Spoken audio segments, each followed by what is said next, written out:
Bonjour à tous et bienvenue pour un nouveau Critflix. Et là, vous vous dites, mais que s'est-il passé? 2 Critflix, 2 semaines de suite.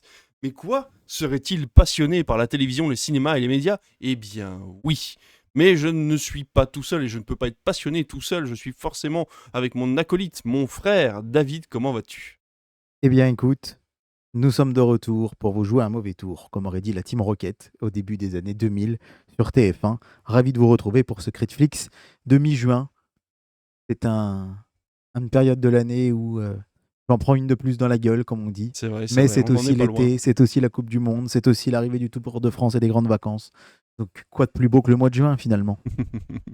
En tout cas, on vous a préparé le même programme que d'habitude. Ce sera du coup des audiences, des recommandations, des news, tout ça dans un ordre totalement aléatoire Mais pas et des un news. programme de télévision à la fin.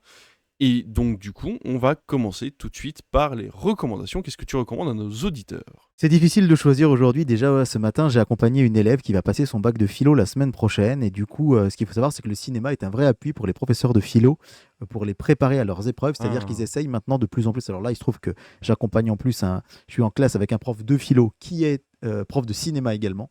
Mais il s'appuie de plus en plus. Le cinéma est une ressource essentielle sur laquelle s'appuyer pour le programme de philo.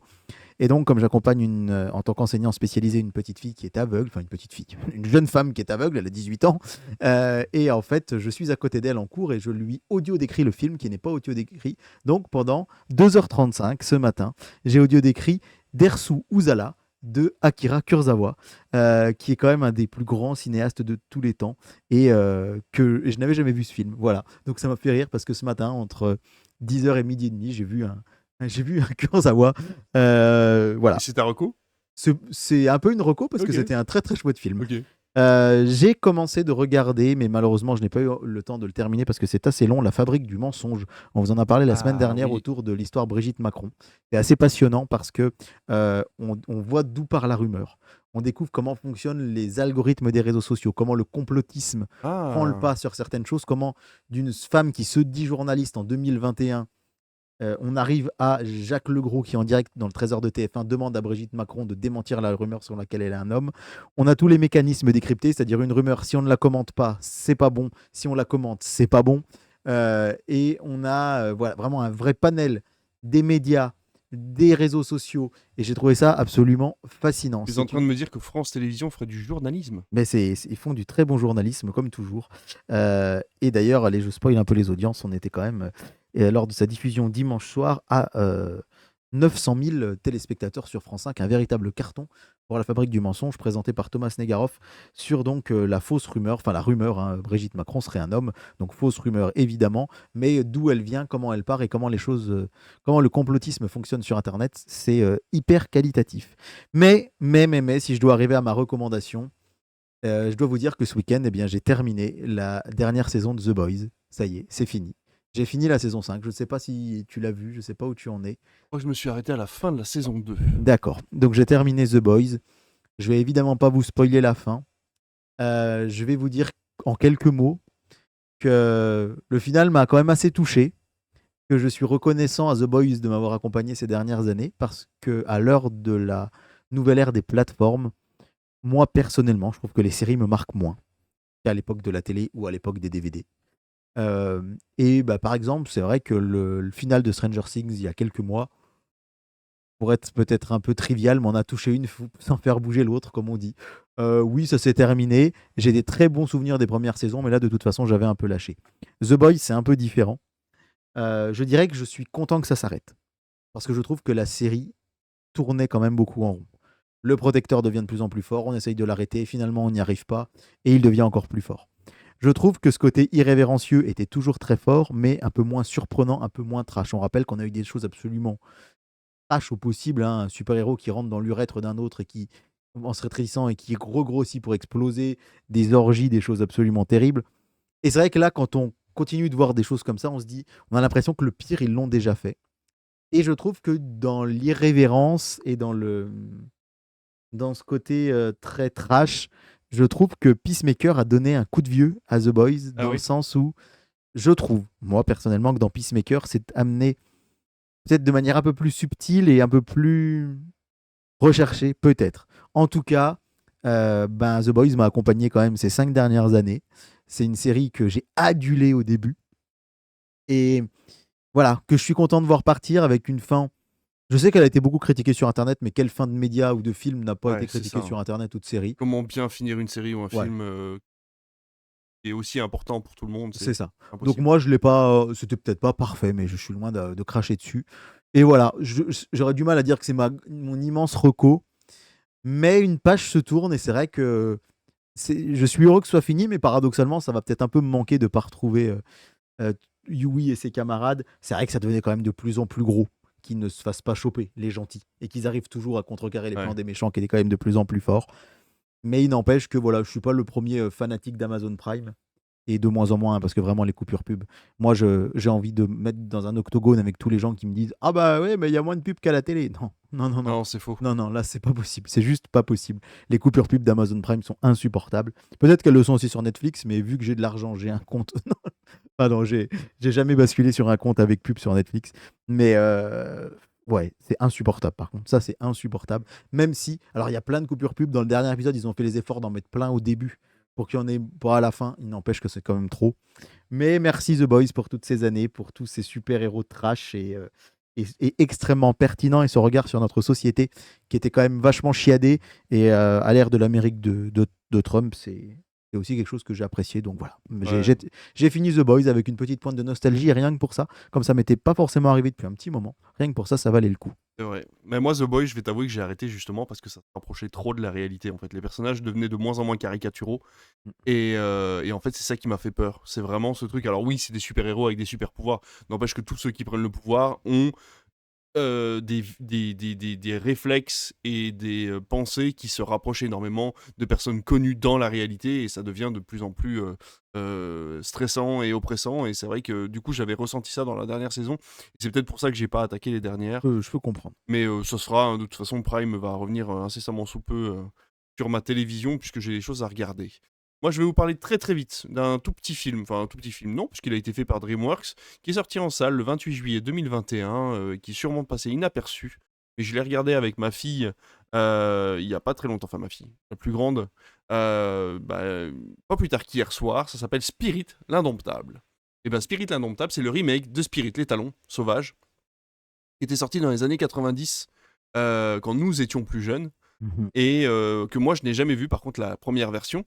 Et donc cette version, elle est en 3D, elle a été faite par DreamWorks, elle a de très très très beaux, une très belle direction artistique, parce que je pense que certains d'entre vous, si vous avez grandi avec, connaissent peut-être la série télévisée Spirit, qui effectivement avait une histoire sympathique, mais graphiquement c'était quand même pas très bien. On sait que DreamWorks a sorti énormément de séries de dessins animés type Kung Fu Panda, Le Chapeauté, etc., où graphiquement ça laissait quand même à désirer.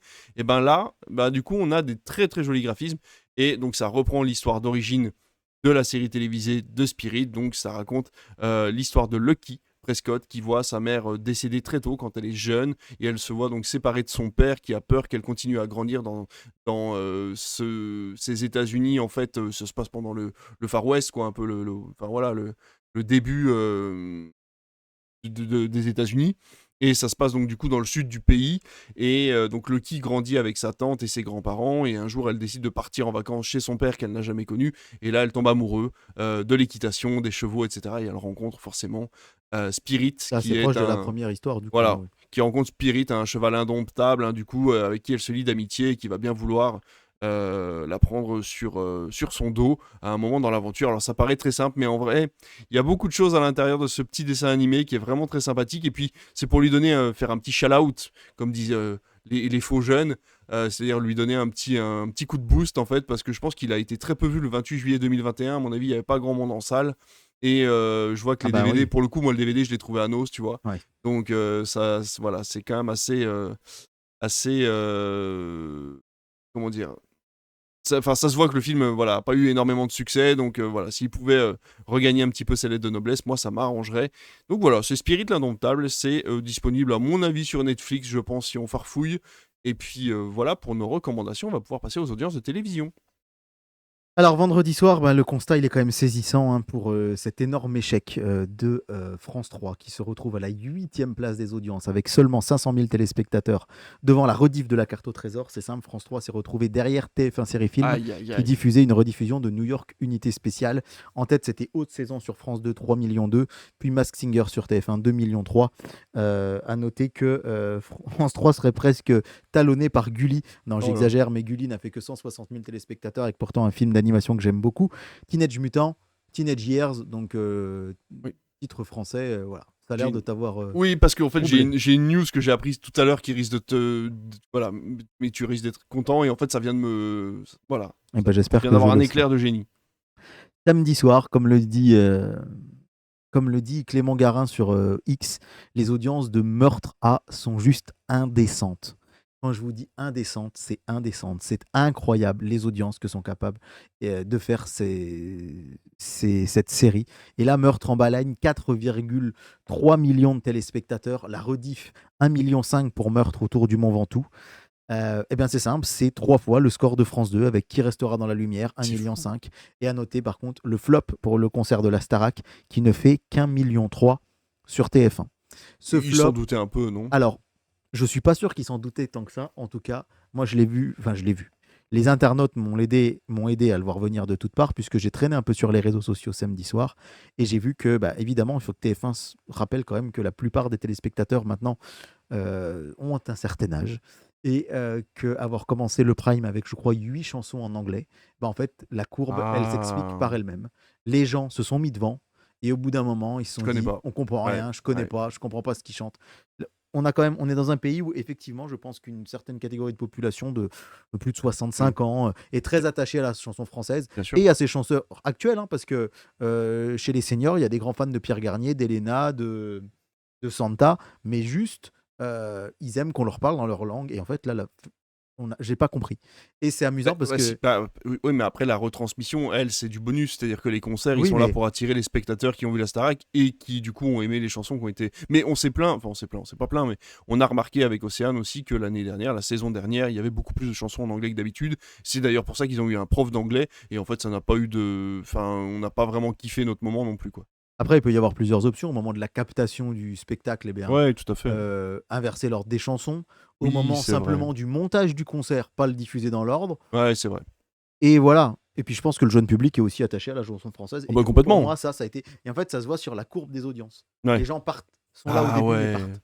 En disant, ouais, au bout d'un moment, on en a marre, Ah quoi. oui, forcément. Et du coup, face à des meurtras, on ne peut pas lutter. France 5, 938 000 téléspectateurs avec Échappée Belle. Je pense que beaucoup de gens aussi sont partis sur France 5.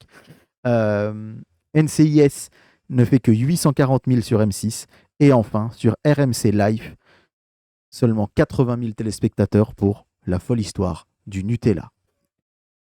Enfin, dimanche soir, on parlait d'audience indécente. Eh bien, ça y est, on tient notre recordman, notre film, notre Ça y meilleur est. film du dimanche soir de l'année, qui arrive, je vous rappelle, à une période où il y est censé y avoir moins de monde devant la télé.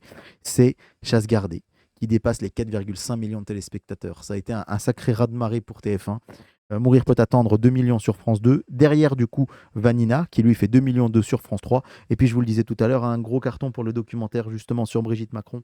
900 000 téléspectateurs sur France 5.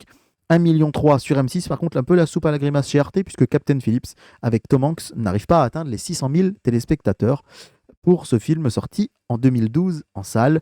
Voilà pour les audiences. Eh ben dis donc, je vais pas vous donner le box-office parce que du coup je l'ai pas vraiment, hein, Oui, ça n'a puisque pas celui que beaucoup vous avez bougé. eu Est-ce vendredi que De dernier, Gaulle est toujours derrière Scary Movie ou pas? je vais pouvoir te dire ça tout de suite. En attendant, donc vous pouvez retrouver hein, le box-office directement dans le dernier Critflix. Là, c'est juste qu'on enregistre du coup un lundi, donc en fait, j'ai pas énormément de chiffres à vous donner. À la limite, je pourrais peut-être vous donner du coup les chiffres du week-end, mais qui seraient pas vraiment significatifs, puisque vous nous écoutez soit le jeudi, soit le vendredi. Donc depuis, il peut y avoir des choses qui ont changé, mais effectivement, en ce lundi soir, qui est premier du box-office du week-end, c'est-à-dire la période du mercredi 3 juin Jusqu'au jusqu'au dimanche soir, en fait, au dimanche final, hein. soir Ouais. 7 juin, effectivement, eh bien oui, c'est Scary Movie avec 300 000 entrées sur sa première semaine. Bataille de Gaulle qui quand même, est à 300 000 entrées. 327 000 entrées pour Scary Movie, 300 000 entrées pour De Gaulle. Il a quand même récupéré, C'est pas si rattrapé mal, un peu son mais c'est retard. quand même C'est quand même pas terrible. inattendu Ouais, de c'est voir Scary inattendu. Movie devant De Gaulle. Alors, de voir Scary Movie, oui, et en plus de n'avoir que, entre guillemets, 300 000 entrées pour De Gaulle Oui. sur sa première semaine, alors Oui. qu'ils en attendaient énormément. C'est vrai que, en plus, Obsession est toujours 3e. Obsession est à sa 4e semaine d'exploitation et il est à 163 000 entrées, c'est-à-dire qu'il n'est que à la moitié de ce que font les 2 premiers. Tu vois, alors qu'il est en 4e semaine, donc ça prouve bien que les gens ont choisi ce qu'ils allaient aller voir. Et The Amazing Digital Circus sur une séance unique est quand même 4e du coup de ce week-end avec 157 000 entrées. Donc moi j'ai découvert ce que c'était ce truc-là, je sais pas si tu connais, mais en vrai ça pourra peut-être être une reco, un de ces 4. Et c'est connu en fait, c'est une agence qui fait un studio qui fait des dessins animés uniquement sur YouTube. Il n'y a pas de D'accord. diffusion télé. Et donc du coup ça s'appelle The Amazing Digital Circus et c'est l'histoire d'une... Oui. Alors j'ai une élève qui m'a parlé de ça. Elle est Ouais. allée voir ce week-end au cinéma à Moulins. Ouais. Et elle m'a dit qu'elle était archi fan de Ah ce ouais, et en fait c'est un phénomène, mais j'en ai parlé avec certains jeunes ici sur Bourbon-Lancy qui m'avaient dit oui on connaît mais on n'est pas des énormes fans, enfin il n'y avait pas grand monde pour nous, il n'y avait pas un potentiel ici à Bourbon, mais n'empêche que l'histoire est quand même hyper intéressante, c'est cette fille ou garçon en tout cas un avatar qui se retrouve en fait enfermée dans un jeu vidéo, elle n'arrive plus à enlever ce qui a l'air d'être un casque en fait de Ok. réalité virtuelle, mais on ne voit que à travers le jeu vidéo, et en fait elle se retrouve dans un espèce de niveau en fait où tout le monde est bloqué en fait depuis des années, des mois, des jours, on sait pas trop, mais n'empêche qu'elle tombe que sur des gens qui sont dans le même cas qu'elle mais qui se sont fait une raison, et en fait elle essaye de sortir de là et le jeu est bourré de glitch hyper cringe, et en fait il se passe plein de trucs très bizarres et en même temps l'ambiance est très marrante parce que ça a l'air d'être un jeu pour enfants de base, et donc en fait c'est très bizarre, ils ont des dortoirs mais en même temps il faut qu'ils fassent des niveaux pour pouvoir garder le jeu en vie, enfin c'est très particulier, mais en tout cas ça pourra peut-être être une reco bientôt parce que ça m'avait vraiment intrigué ce premier épisode, et puis voilà, bon, 5e Michael, 6e Mandalorian, enfin bon, vous connaissez la suite, ça a très peu bougé depuis la dernière fois dont je vous quand je vous en ai parlé du coup la semaine dernière. On va pouvoir passer à nos news. Apparemment, toi, tu as une flopée de news. Ouais, je vais essayer de faire court pour pas tout vous dire non Moi, plus. j'en ai mais qu'une, enfin j'en ai 2 petites, donc vas-y, commence et puis on on va enchaînera. commencer par une analyse assez froide, non pas froide, mais complète des audiences de mai 2026. Vas-y. Pour vous parler globalement des chaînes de télé. En tête, c'est TF1 avec 17,3% de part d'audience. Il faut savoir que c'est son plus bas historique hors juillet-août. Ce qui ne veut alors évidemment Historique depuis le début de Médiamétrie. Oui, alors c'est-à-dire que on parle pas en valeur absolue, puisque évidemment on sait que les audiences de la télé s'érodent beaucoup depuis 18 mois. Mais là, je parle, c'est en pourcentage. 17,3% des téléspectateurs devant TF1, c'est son plus bas historique hors juillet-août. Donc les gens se sont désintéressés de la chaîne.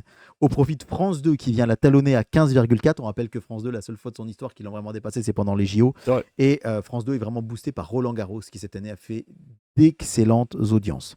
Ensuite, France 3, 9,1 complète le podium. M6, 8,2. Et en tête de la TNT, alors certains ne la considèrent pas comme une chaîne TNT car c'est plutôt une chaîne historique, mais c'est France 5 avec 3,5% de part d'audience qui montre que le documentaire se porte bien devant W9 avec 3% et Arte 3%. Il faut noter que Arte 3%, c'est tout simplement leur meilleur score depuis septembre. Donc comme quoi, voilà, les gens se sont tournés vers cette chaîne. Ensuite, on a TMC à la 8e place. BFM TV pour le 3e mois consécutif et la top chaîne info. Et CNews, derrière, elle recule de 0,8 points par rapport à un an. Est-ce que tu trouves que c'est une bonne nouvelle, toi ? Significatif. Une bonne nouvelle. C'est difficile de ne pas y mettre du coup un peu un avis perso, mais on va dire que à titre personnel, je préfère voir BFM TV devant CNews, oui. Donc voilà, BFM TV se porte plutôt bien, mais voilà, si l'analyse se fait comme ça, oui, sans émettre de jugement plus que ça. Non, mais en fait, vu qu'on compare toujours toutes les chaînes d'infos, mais c'est vrai que toi, tu as une préférence. C'est une bonne nouvelle pour BFM TV, en tout cas. Moi, je regarde France Info, et France Info, ils sont 23e. Donc voilà, no comment. Oui, d'accord, ok. Mais voilà. Voilà, c'est ça, c'est plus là-dedans que je voulais. C'est vrai que ma question était mal posée. Ensuite, on a TF1 Série Film, Canal+ est 13e. Donc ça veut dire que Canal+, qui est une chaîne payante, est devant RMC Découverte, France 4, TFX, Sister, RMC Story, L'équipe, Gulli, T18, RMC Live, France Info, C Star et Novo 19. Notamment boosté par la finale de la Ligue des Champions, mais globalement, voilà. Oui, non, pour l'instant, en fait, le fameux forfait qu'ils proposent à 2 €, là, c'est juste pour la TNT. Ah oui, il n'y a aucun moyen d'avoir Canal+ pas cher en ce moment. Ah non, pas du tout. Okay. Donc, ce qui montre hormis le rat+. Oui, voilà. Ce qui montre quand même que ça fonctionne très bien. C'est fou. Et puis, du coup, j'aimerais faire un petit focus sur les 2 nouvelles chaînes qui viennent d'arriver, T18 et Novo 19, pour dire que c'est quand même un constat assez différent. T18, qui a été lancée en septembre 2025, elle fait 1,6% en moyenne là récemment. Ce qui est pas mal. Enfin, son record historique, c'était 1,6%. Là, elle est un peu plus d'1%. Et c'est vrai que le lancement est plus que correct, vraiment. Et la chaîne se porte plutôt bien. Elle est à son record historique. Alors, c'est vrai que Cyril Hanouna a beaucoup critiqué. Christopher Badelli, le patron de T18, lui a répondu que non, c'était pas si mal que ça. Par contre, c'est vrai que pour Novo 19, là, c'est autre chose, hein. Elle est à 0,6%. Le patron de West France a annoncé 11 millions d'euros de pertes sur la chaîne. On rappelle la fin du talk show qui avait lieu tous les jours à 18h. Et donc, C'est fou parce qu'on avait parié l'inverse, nous. ouais, cet équilibre financier que la chaîne cherche à atteindre, on en est très loin. Elle est, même si en fait elle fait un record historique en mai, c'est-à-dire que les gens l'ont un peu plus regardée, elle reste dernière. Derrière RMC Live, France Info et ses stars. Donc voilà, c'était une première news, un premier focus audience que je trouvais assez intéressant. Ouais, c'est hyper intéressant. Qui, qui nous permettra de rebondir après par la suite sur les news suivantes. Moi, je vais avoir 2 news jeux vidéo, donc je vais les faire à la suite, comme ça c'est fait. La première, du coup, je voulais te faire la surprise, mais du coup, c'est mort. En fait, on a appris que Vincent Cassel allait jouer Napoléon Bonaparte.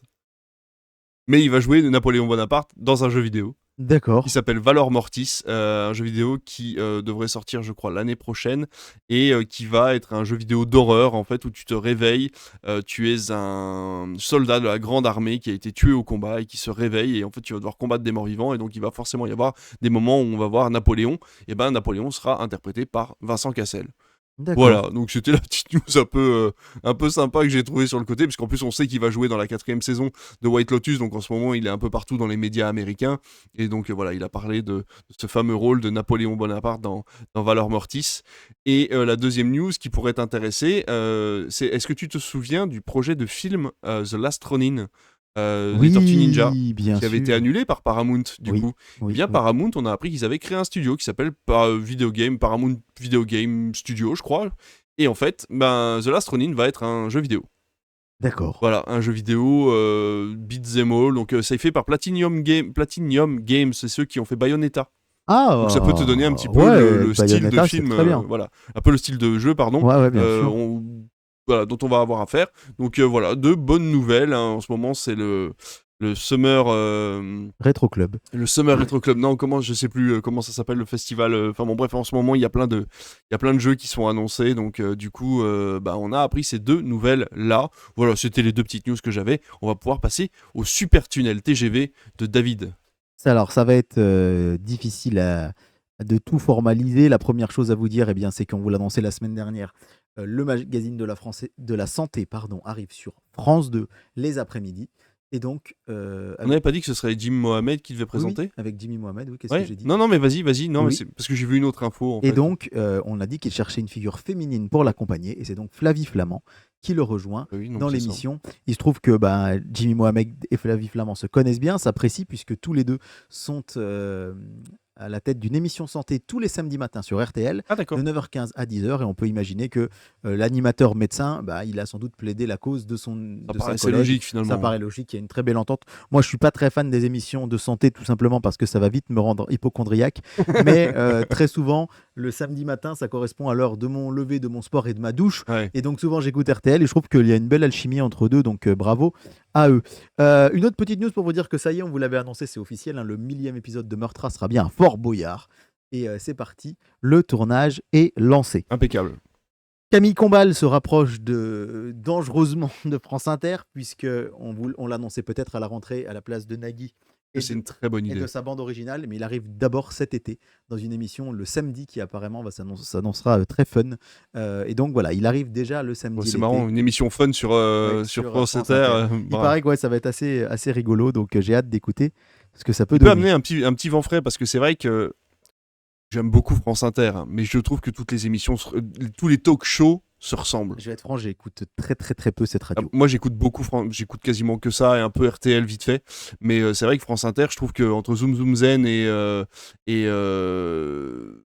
je ne sais plus comment s'appelle l'émission d'ailleurs, l'autre, mais bon bref, je trouve qu'à chaque fois qu'il y a des comiques qui viennent, enfin tu vois, je trouve que les rythmes sont souvent tout le temps les mêmes.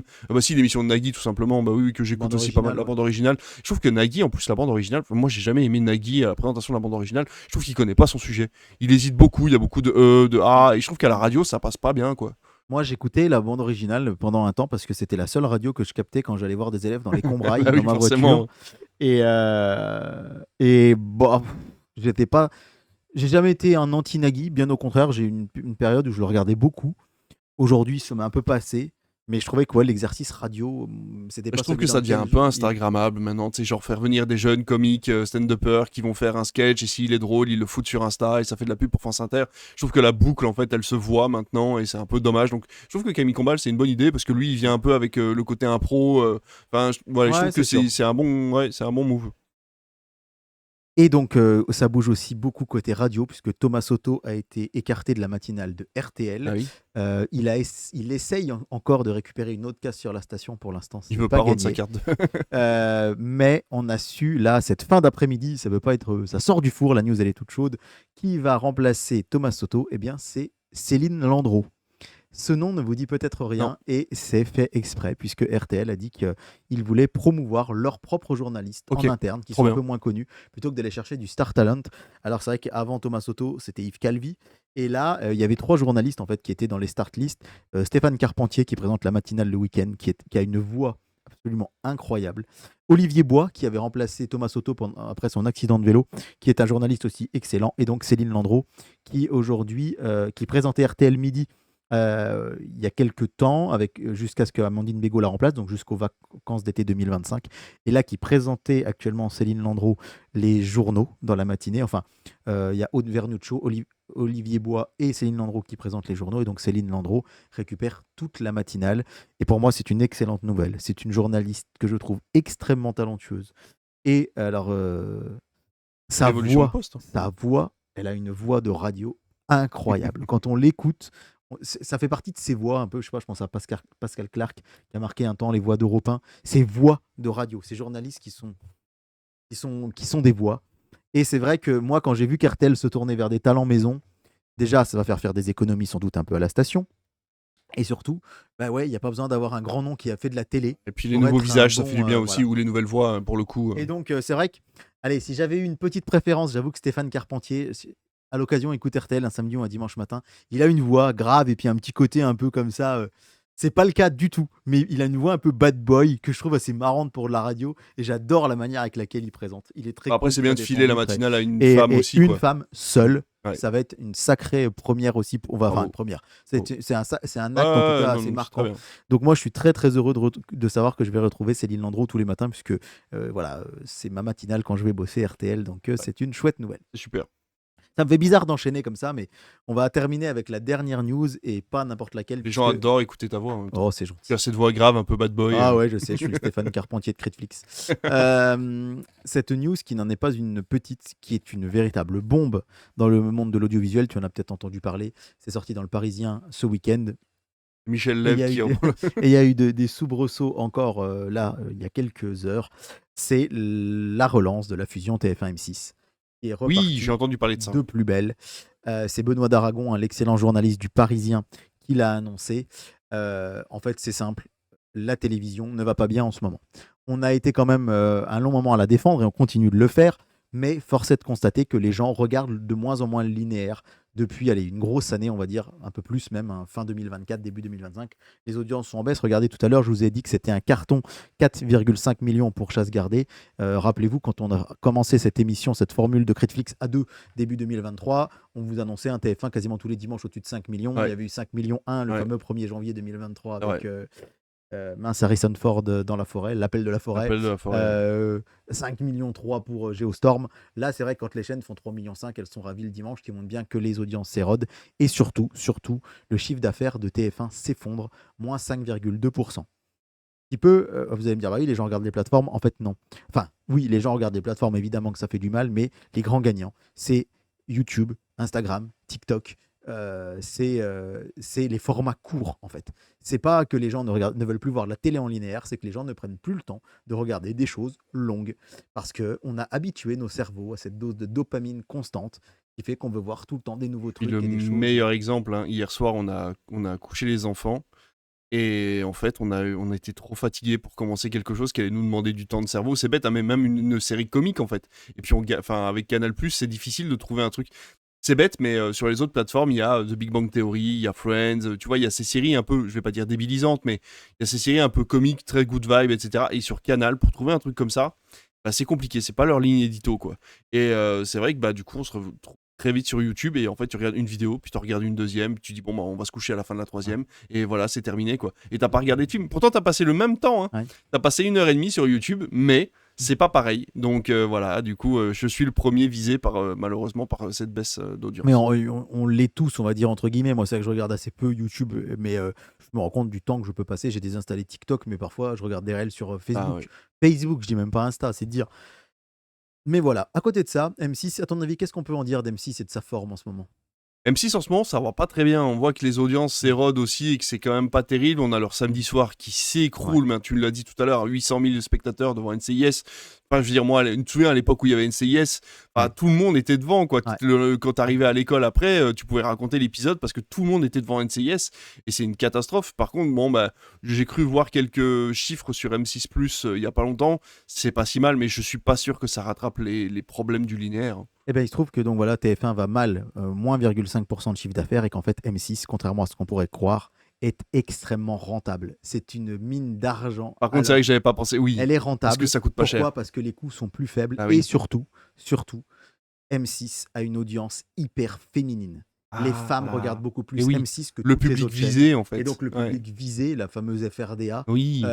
et du coup, les annonceurs quittent petit à petit TF1 et France 2, par contre, sur M6. C'est M6 qui va racheter Ils TF1. se font plaisir, et puis leur programme coûte pas cher. Ah oui. On l'a dit, même des arnaques. Alors, on va pas revenir sur Non, ça paraît dingue. Je veux dire, un Pékin Express ou un, oui. ou un Alors Top ça- Chef, tu dis, mais ça peut coûter une blinde. ça peut coûter, mais il n'y a pas de gros programme de flux, on va dire, quotidien à la Star Academy qui impose C'est d'avoir vrai. des choses tout le temps. Une fois qu'ils ont un concept, ils les sortent. Des séries, des films, ils en achètent au compte-gouttes pour que ça reste des choses. Voilà. Capital, Zone Interdite, au bout d'un moment, ça revient. Ça s'en va et ça revient. Et donc, eh bien, Avec même les docus qu'ils font, tous les zones interdites, voilà. les Les parcs d'attractions, docus de les l'après-midi machins. cartonnent. Ah oui, Voilà. ça Et leur donc, coûte en rien. fait, alors que TF1, là, il y a Clément Garin, je vais pas avoir le temps forcément de retrouver le tweet, mais qui a mis, voilà les audiences de l'après-midi sur TF1 l'autre jour. Il a mis, c'est vrai que sa formule, tout va bien. Je vous rappelle qu'on est censé être sur la première chaîne d'Europe. Et c'est vrai qu'en fait, TF1 a complètement délaissé les après-midi. Premier téléfilm US, 600 000 téléspectateurs. Deuxième téléfilm US, 500 000 Oh là téléspectateurs. là. Famille nombreuse, 350 000. Puis famille nombreuse, 570 000. Là où d'autres chaînes vont aller jusqu'à tutoyer le million, en fait. C'est ça. TF1 marche quand il passe des téléfilms de Noël ou des films.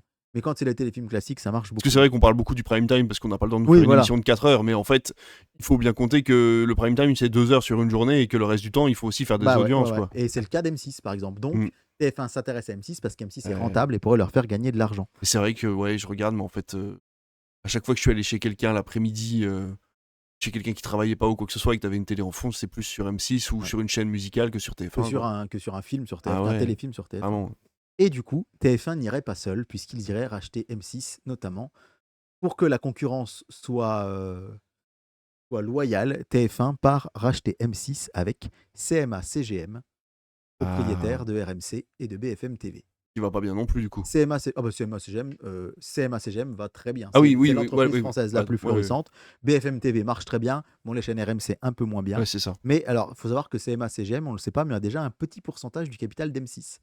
Et le principe de la fusion serait que, on pourrait croire, la dernière fois, il était question que TF1 se débarrasse de TF1 Série Film et TFX, M6 de Sister, et qu'on fasse un gros groupe avec TF1, TMC, M6, W9.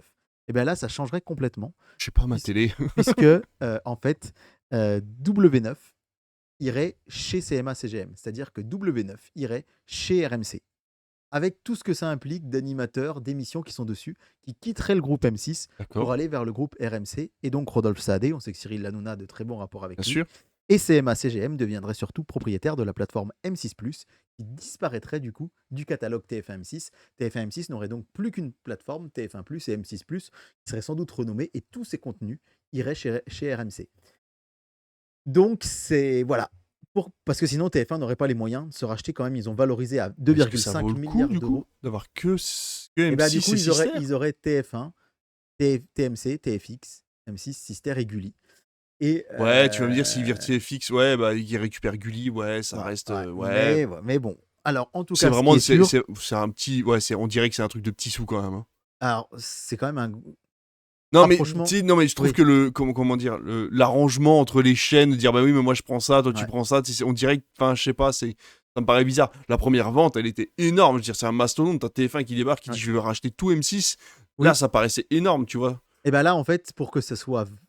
Pourquoi ça n'a pas marché aussi? Parce que l'autorité de la concurrence a dit que c'était pas Oui, viable. oui, oui. Donc là, le fait est que moi, je trouve énorme que RMC rachète W9 et M6+, qui sont quand même deux grosses entrées. Et TF1 fusionnerait donc avec M6. Ce qui est sûr, c'est que pour l'instant, c'est pas possible que cette réalité ne peut pas avoir lieu avant mai 2028, puisque M6 est renouvelé jusqu'en mai 2028. Et attention, W9 et Gulli sont renouvelés jusqu'en 2032.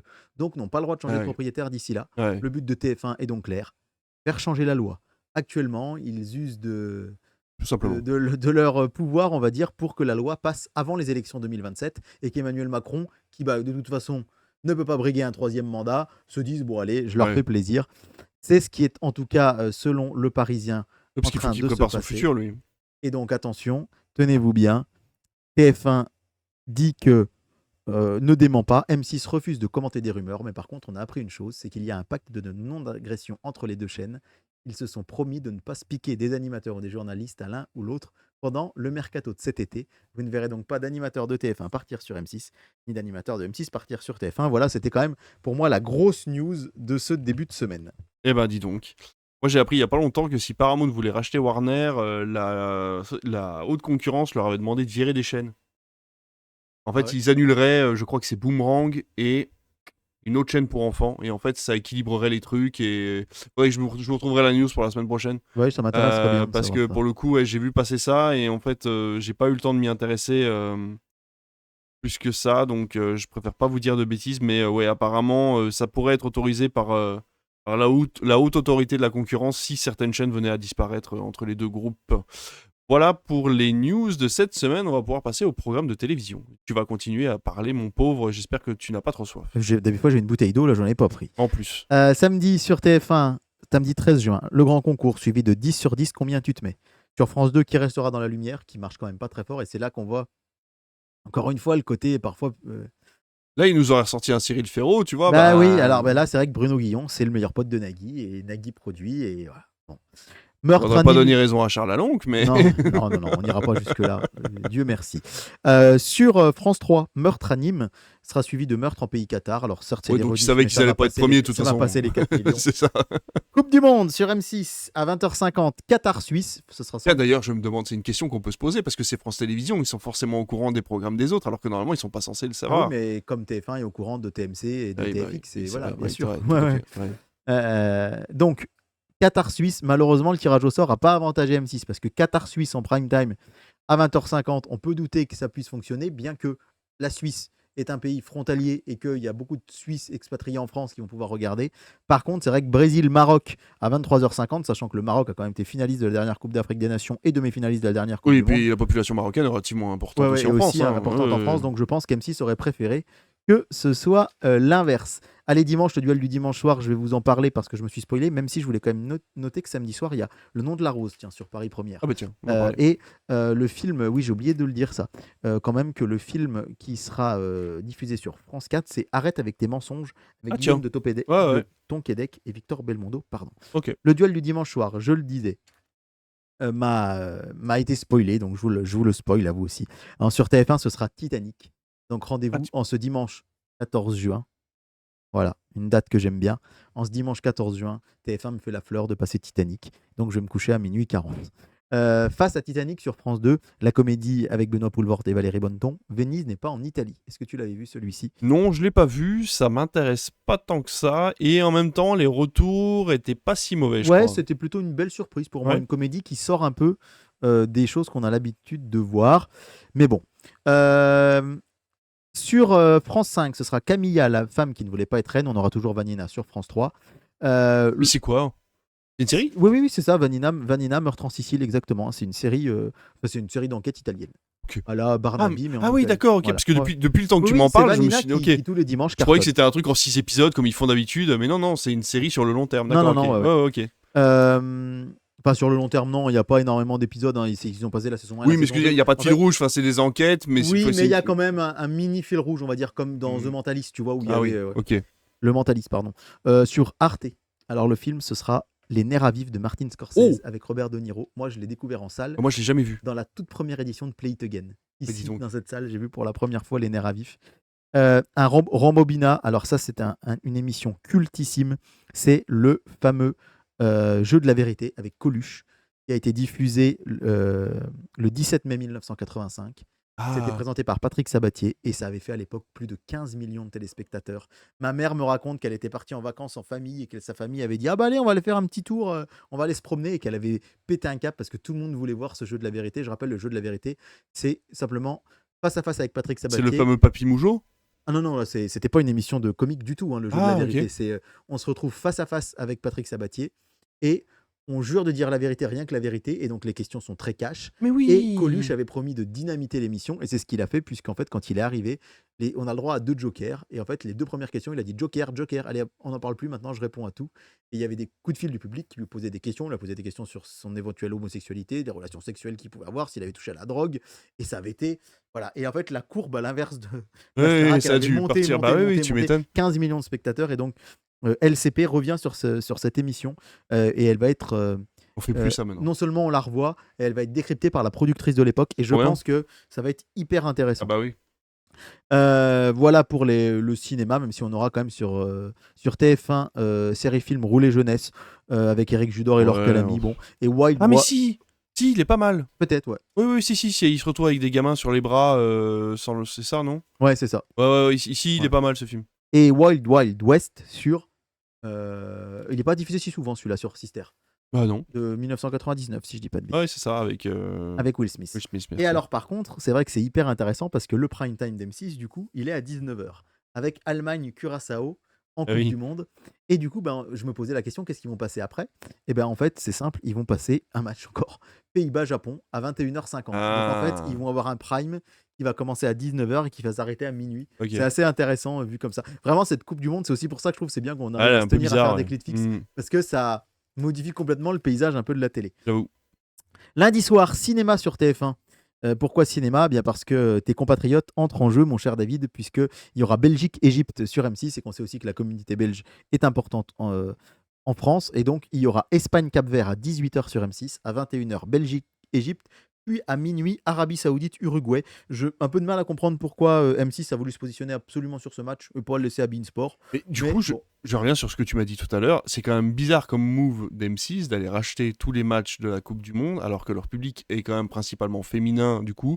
Et ils auraient très bien pu jouer la carte de la sécurité en se disant, Ouais. bah en fait, on va garder notre public féminin pendant la Coupe du Monde si quelqu'un d'autre la rachète. Ouais, mais ça marche pas tant que ça. En fait, M6 en 98, quand on a gagné la Coupe du Monde, enfin, je dis nous, hein, parce que toi, tu l'as pas gagné en 98, t'étais chez l'ennemi. Moi, j'en ai rien à foutre de la En Coupe du Monde. 98, quand la France gagne la Coupe du Monde, M6 avait ce fameux slogan, la chaîne 0% foot. Et c'est pour ça que c'est assez amusant quand ils ont eu leur premier droit de foot, leur première émission s'est appelée 100% foot. Et en fait, là, c'est un coup marketing uniquement. Ils vont perdre de l'argent sur cette Coupe du Monde, mais ils vont faire péter des 10 millions d'audience régulièrement. Et c'est pour le standing de la chaîne et l'image de la chaîne Ok. qu'ils le font, plus que pour les audiences, vraiment. T'as confiance, toi, sur ce qu'ils vont proposer comme habillage, comme J'ai tellement de commentaire confiance que je me suis abonné à Beansport pour un mois. Merde. Non, alors pourquoi je me suis abonné à Beansport pour un mois? Parce que moi, ça me saoule que la Coupe du Monde soit pas entièrement gratuite à la télé comme elle l'était à l'époque. Ouais. C'est-à-dire qu'en fait, si je m'abonne pas à Beansport, je manque des matchs. Et en fait, depuis 2010, bah, je manque des matchs tout le temps. Et j'en ai marre. Et là, en fait, je sais que la nuit, je vais pas me relever forcément pour voir les matchs sur Beansport, mais je sais que je Il y a pourrais des voir affiches tous qui les vont matchs t'intéresser. et que la matinale, par exemple, le matin sur Beansport va être une spéciale Coupe du Monde. On va revenir sur les matchs de la veille, il va y avoir plein d'émissions qui vont m'intéresser. Et sur M6, alors la couverture en tout cas, Xavier Domergue, donc, qui est le commentateur d'M6, est excellent. Et les consultants sont bons aussi. Ok. C'est Ophélie Meunier qui va présenter les Macs de la Coupe Ah, du super. Monde, donc c'est plutôt une bonne Ouais, journaliste. ouais. Mais c'est pas que j'ai pas confiance, c'est pas parce que j'ai pas confiance, c'est que j'ai pas envie de me dire ah ce soir il y a ah bah non je vais pas le voir, il est pas diffusé. Ouais. Donc voilà, j'ai pris Beansport. Donc ce jour-là, du foot de 17h à 2h du matin. Mais c'est vrai que M6 a choisi en fait, je sais plus. Un jour, ça va être marrant. Ouais. M6 a choisi 48 matchs ou un peu plus, 50. Et le reste, c'est Beansport qui a récupéré. Et des fois, les choix d'M6, je les trouve un peu bizarres. Choisir de passer Espagne-Cap-Vert un lundi à 18h, pourquoi pas? L'Espagne, c'est archi favorite. Belgique et Égypte en prime, la Belgique, c'est pareil. Mais par contre, avoir acheté absolument à minuit Arabie Saoudite-Uruguay, bon, un peu bizarre. Ouais, ça. Un peu bizarre. Bon. Mon Ouais, analyse c'est bizarre, footballistique, ouais, je m'intéresse quand même de près au foot. Certes, mais l'Uruguay, c'est plus que c'était. Bref. En tout cas, en face, sur TF1, on dégaine Camping le lundi soir. Et oui. Alors, en fait, TF1, et là, ils l'ont un peu C'est pas dit. vraiment de la contre-programmation, je trouve. Hein. Ouais et non. En fait, c'est assez intéressant, c'est que TF1, On se l'aurait été un peu euh, plus tôt, presque. bah, il mise sur le cinéma, en fait. Ah ouais, c'est ça. C'est ça, hein, entre Flashdance, entre Titanic, entre Dirty Dancing, là, Camping. Ils misent sur le cinéma pour contrer le foot. Et ben nous, comme on est cinéphiles, on trouve ça plutôt C'est vrai que cool. c'est plutôt cool. Ouais. D'autant que sur France 3, il y aura L'aile ou la cuisse. Donc là aussi, Oh la un vache. potentiel film qui C'est peut... marrant parce qu'il ressort au cinéma, là. Ouais, un potentiel film qui peut marcher aussi. Sur Arte, Miss Daisy et son chauffeur. Hypnotique sur W9.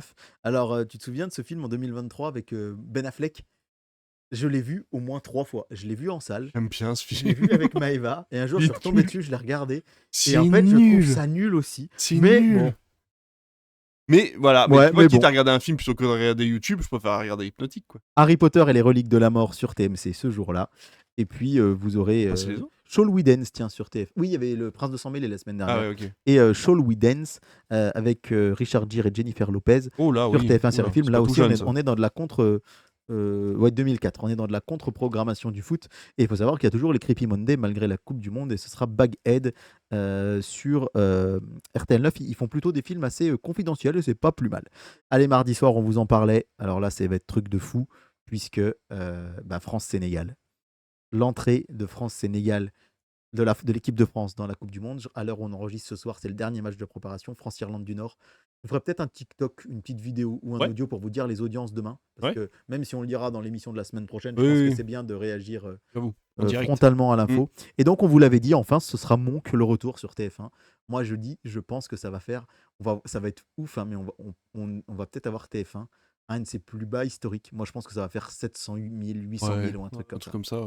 Ouais. On rappelle que le plus bas, c'était 600 000. Tu te souviens, c'était pendant l'Euro, je crois, la finale. Ou non, c'était quoi On en a parlé sur Netflix, c'était un vendredi soir où il y avait du foot sur M6. Ouais. Et là, on avoue que Monk le retour, ils ont même pas essayé de... Monk le retour, c'est déjà diffusé, c'est 2023. Ouais, c'est pas un effort. Enfin, il y a pas d'effort. C'est que ils ont baissé les bras, quoi. Ils ont dit, voilà. Oui, sur France 2, ce sera du théâtre, le duplex. Un téléfilm. Ça, c'est bien. Ouais, carrément. Un téléfilm sur France 3, La Fulgurée. Là, je pense que tous les gens qui aiment pas le foot, ils vont aller sur France 3 voir le téléfilm.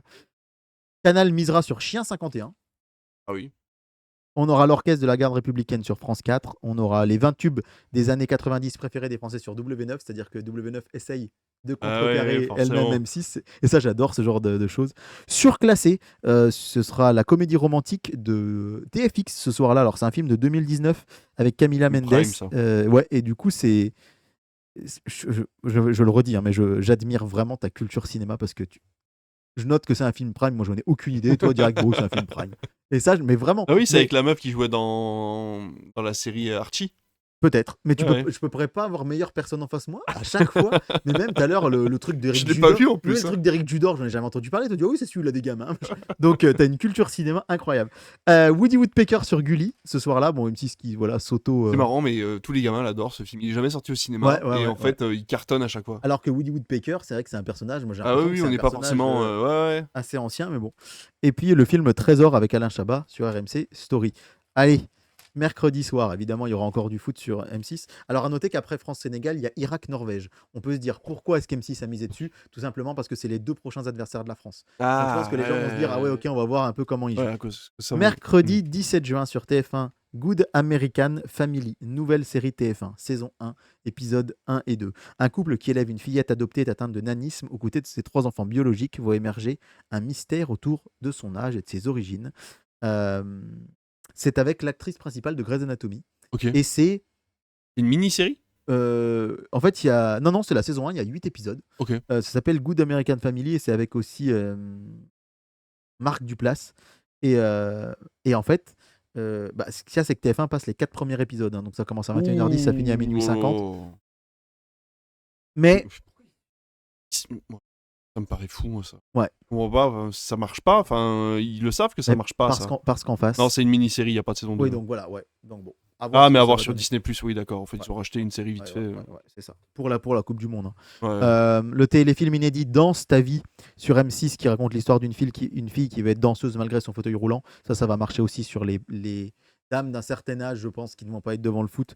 Déraciner des ailes sur France 3. Sur Canal+, Moi qui t'aimais, film coup de cœur. Le film coup de cœur, ils l'ont déplacé au mercredi. Pourquoi? Ah Parce oui. qu'il n'y a pas l'équipe de France en Ah face. oui, forcément. J'adore ce programme de Coupe du Monde. C'est trop marrant de voir les autres chaînes qui font des petits bons. Hop, allez, hop, Et on ce fait un sera petit Moi mot, qui ouais. t'aimais, film coup de cœur avec Roche Dizem et Marina Foïs Ah sur, oui, sur Simone Signoret. c'est ça, ouais. Sur M6, donc Portugal, République démocratique du Congo. Le Portugal, c'est la deuxième équipe en France qui fait le plus d'audience après la France, mais ce sera à 19h. Attention, et M6 à 22h va dégainer un Angleterre-Croatie très alléchant, puisque la Croatie finaliste de la Coupe du Monde en 2018 et l'Angleterre fait parmi des favoris cette année. Bon, à 19h, ça peut faire de l'audience quand même, les gens Mais sont ça va rentrés chez cartonner, eux. bien sûr, Ah ça va oui. cartonner. Mais j'ai Ça va hâte. dérégler les familles. Il y a des gens qui sont vraiment fans, ça va les dérégler. Le repas du soir et tout, ça va Ouais. être un enfer. En fait, j'ai pas envie de m'engager sur un truc que je pourrais potentiellement louper, mais au fond de moi, j'aimerais presque vous faire un petit TikTok tous les jours pour vous dire les audiences, Ouais. pour vous dire la Coupe du Monde a fait ça. Donc, du coup, je l'ai dit au micro. Je peux essayer en tout cas d'en faire un de temps en Il temps. faut aussi que moi, derrière, je les Oui. diffuse et tout. Donc, oui, mais ça peut se tenter, hein, pourquoi pas. Voilà, mais juste, ou juste un audio, un Oui. mini podcast. Dites-nous dans les Voilà. commentaires si vous voulez. Ma femme s'appelle revient sur Arte Oh la vache. avec Anémone et Michel Blanc ce mercredi 17 juin. Chasse gardée sur TMC. Alors là, Eh ben oui. le délai est vachement court, Même pas attendu. mais je pense que voilà, et ça va marcher. Là, ils essayent de grappiller où ils peuvent. Hein. 47 Meters Down sur T18. Deux sœurs en vacances qui décident de plonger dans une cage pour observer les requins. Je sais pas si tu t'en rappelles de ce film. Oui, je me souviens de ça. Brise de Nice sur Sister. Ah, tiens.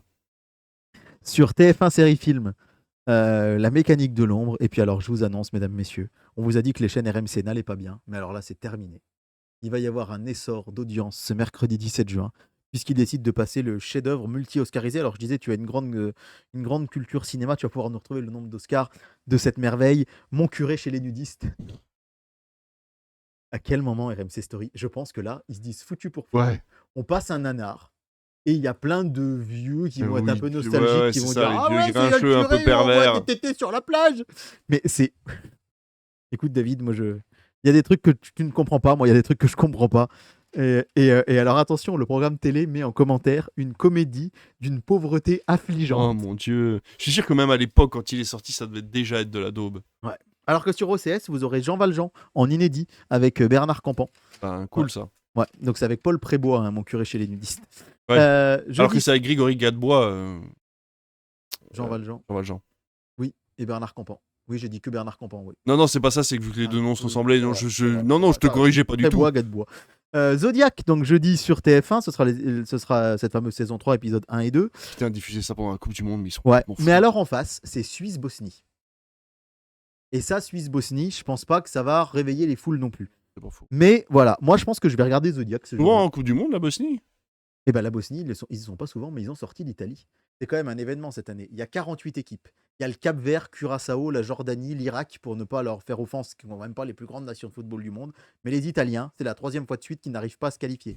Pas qualifiés en 2018, pas qualifiés en 2022, pas qualifiés en 2014, pas qualifiés en 2018, pas qualifiés en 2022. Il y a un journaliste italien qui a pété un câble sur les réseaux, c'était trop drôle, en disant mais vous vous rendez compte que mon fils qui a 17 ans, n'a jamais vu une son Coupe du pays Monde. Bah oui. à la Coupe du Monde. L'Italie, c'est la 12e nation mondiale au foot, ils sont hyper bien classés.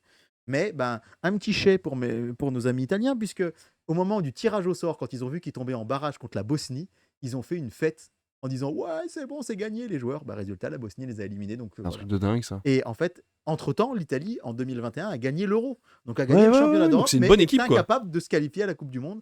En 2006, ils nous ont battu, fameux coup de boule de Zidane. 2010, éliminés au premier tour. Et depuis, ils n'y sont pas retournés. Ça fait 16 ans que l'Italie ne se qualifie pas. Je suis vraiment désolé pour vous, les Italiens. Et je pense que pour M6 et pour la Coupe du Monde, c'est pas forcément une bonne nouvelle parce que Suisse-Italie, ça aurait fait plus d'audience que Suisse-Bosnie. Ah, bien sûr. Mais bravo à la Bosnie-Herzégovine. Mais ça peut être, tu sais, la petite équique qui monte là, tu sais, un Ouais, peu en mode ouais, shonen où ouais, les gens vont finalement Non, mais se ouais. s'attacher à eux et puis ils vont peut-être regarder Pourquoi plusieurs pas. matchs, quoi. Pourquoi pas?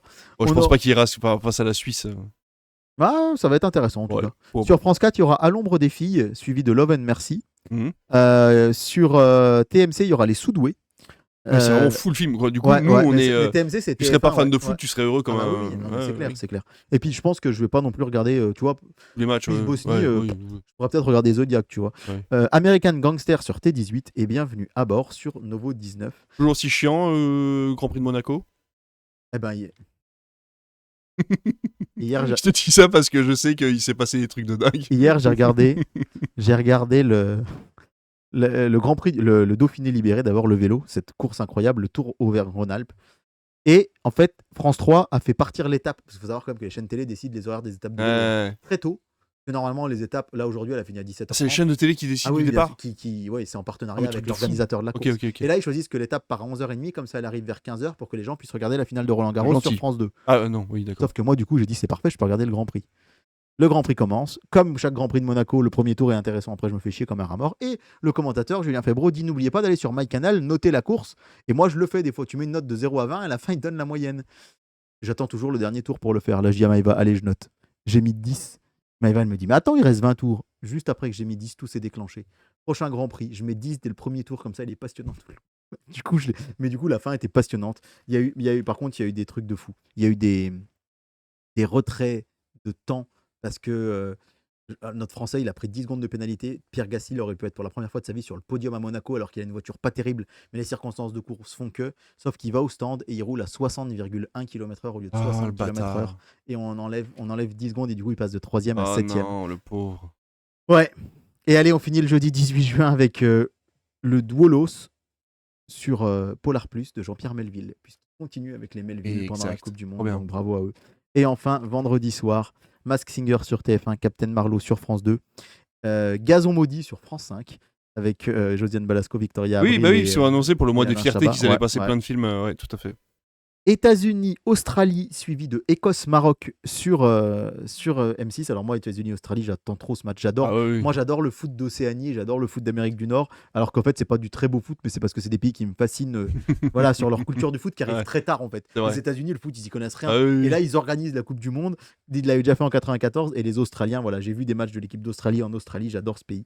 Et ce sera suivi ensuite d'Écosse-Maroc, là aussi en direct à minuit. Alors, ce qu'il faut savoir, c'est que c'est quand même pas juste, si vous me permettez cette parenthèse, c'est que la France a choisi les horaires des matchs de l'équipe de France.